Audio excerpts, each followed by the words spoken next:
বিবাহিত ব্যক্তি যারা ব্যভিচার করেছে, বিবাহিত ছেলে বা মেয়ে ব্যভিচার করেছে, তওবা করে যদি ফিরেও আসে, রজমের শাস্তি থেকে বাঁচার কোনো সুযোগ নাই। বুঝাতে পারছি না? একজন মহিলার কথা বলি, তাহলে বুঝতে পারবেন। এটা একজন মহিলা সাহাবীর ক্ষেত্রেও হয়েছে, একজন পুরুষ সাহাবীর ক্ষেত্রেও হয়েছে।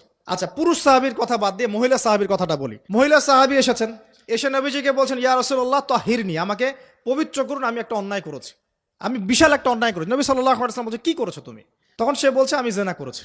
নবী সাল্লাল্লাহু আলাইহি ওয়াসাল্লাম বলছেন, বাসায় যাও, বাসায় গিয়ে আল্লাহর কাছে তওবা করো, আল্লাহ পাক মাফ করে দিবেন। নবীজি এটাকে হাইড করতে চাচ্ছেন, কারণ কি, যখন আপনি কেস আদালতে নিয়ে যাবেন তখন তো উপায় নাই, আপনাকে তো বিচার করতেই হবে। তুমি বাসায় ফিরে যাও, তওবা করো, আল্লাহ মাফ করে দিবেন। সে মহিলা নাছোড়বান্দা, না, আমার বিচার করে দেন, আমার বিচার করে দেন, পরকালে আমি শাস্তি পেতে চাই না, দুনিয়াতে আমার বিচার করে দেন। নবী সাল্লাল্লাহু আলাইহি ওয়াসাল্লাম বলছে, তুমি কি গর্ভবতী হয়েছো? হ্যাঁ, জেনার কারণে আমি গর্ভবতী হয়ে গেছি। এরকম হচ্ছে না এখন?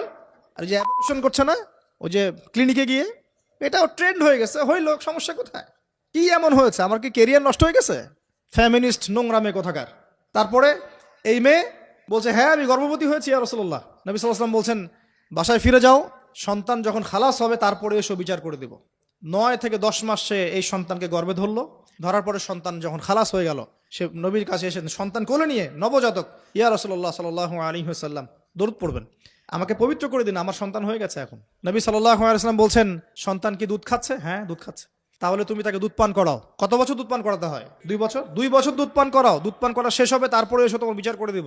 এবার 2 বছর দুধ পান করানোর পর এই মহিলা এসেছে, সন্তানের হাতে একটা রুটি। নবীজিকে বলছেন, ইয়া রাসূলুল্লাহ সাল্লাল্লাহু আলাইহি ওয়াসাল্লাম, আমার সন্তান এখন রুটি খেতে পারে, আমার সন্তান এখন রুটি খেতে পারে, আমার বিচার করে দিন। তখন নবী সাল্লাল্লাহু আলাইহি ওয়াসাল্লাম বলছেন, সাহাবীরা, তোমাদের মধ্যে কেউ কি আছো এই সন্তানের দায়িত্ব নিবে? একজন আনসার সাহাবী বলছেন, আমি দায়িত্ব নিব। তখন এই আনসার সাহাবীর কোলে নবী সাল্লাল্লাহু আলাইহি ওয়াসাল্লাম এই বাচ্চাকে তুলে দিলেন। তুলে দেওয়ার পর খালিদ বিন ওয়ালিদ রাদিয়াল্লাহু আনহু অন্য সাহাবীদেরকে বললেন, যাও, এই মহিলাকে নিয়ে যাও, কোমর পর্যন্ত গেড়ে দিয়ে রজম করে হত্যা করবে। এবার এই মহিলাকে নিয়ে যাওয়া হচ্ছে, একটা কথা বানিয়ে বলছি না, আপনার আলেম ওলামা যারা আছেন জিজ্ঞাসা করবেন কওমি মাদ্রাসার।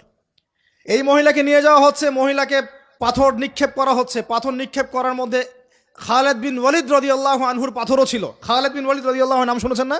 বীর সাহাবী, তিনি পাথর নিক্ষেপ করেছেন একটা। এই পাথরের আঘাতে ওই মহিলার কোন একটা জায়গায় লেগেছে, গায়ের লেগে রক্ত বের হয়ে গেছে, রক্তের ছিটাটা তার গায়ের এই যে কাপড় এসে পড়েছে।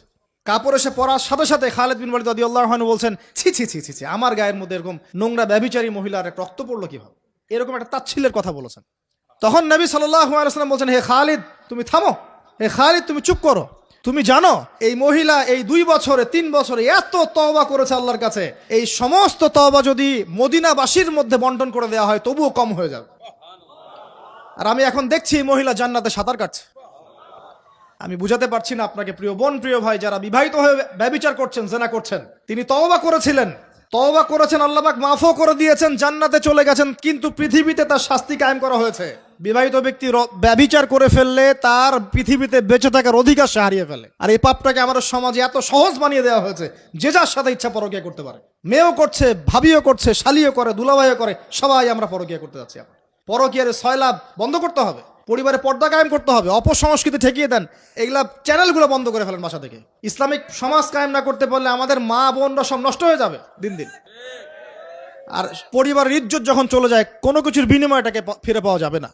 কেন পরকীয়া করতে গিয়েছেন? আল্লাহ, আপনার যদি এতই চাহিদা থাকে আরেকটা বিয়ে করেন না কেন? বিয়ে করতে সাহস কুলায় না নাকি?